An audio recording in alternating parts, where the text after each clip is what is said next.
A long time ago, I was a competitive weightlifter. I made it all the way to the Olympic trials and weighed a lot more than I do right now. Sadly, I didn't make the Olympic team.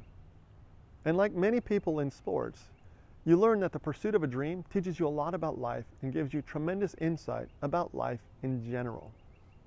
I'm pretty sure I'll have more stories about what weightlifting has taught me about life, but one I want to share to you today in particular has a lot to do with what we're all going through right now. You see, when I was a nationally ranked athlete trying to move up in the rankings, I would always be thinking about competition. I would always be pushing myself more than I should have in the gym.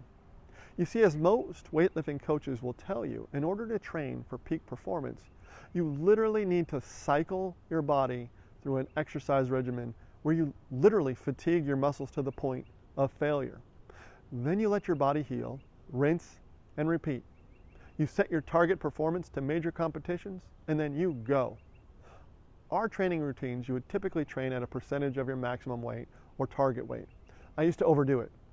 And as my body started to recover, I would push even further because I thought pushing myself always on the edge was helpful. What I didn't realize is I wasn't letting my body and mind heal. The lesson for me came about 2 years after the Olympic trials in 1996. In 1998, I started lifting weights again, and I didn't nearly have the time. I moved to Texas. I was working for a consulting firm. My daughter demanded more of my time, and I just didn't have enough of it to dedicate to weightlifting. What was interesting, though, is that within the span of 6 months, I was nearly lifting what I was lifting when I was in peak shape in 1996. Looking back, I realized that part of the secret of growth was to pause and to let my body heal. So what does this have to do with the world we're in right now? How many of you are worried daily, are pushing yourself to extreme, either because you don't know what's going to happen to your business, how you're going to get through 2020, or how you're going to get to thrive?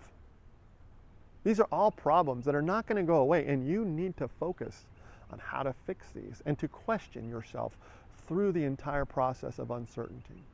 As a business owner, you need to approach your success like an Olympic athlete would. The lesson here is that you also need to pause and let yourself heal.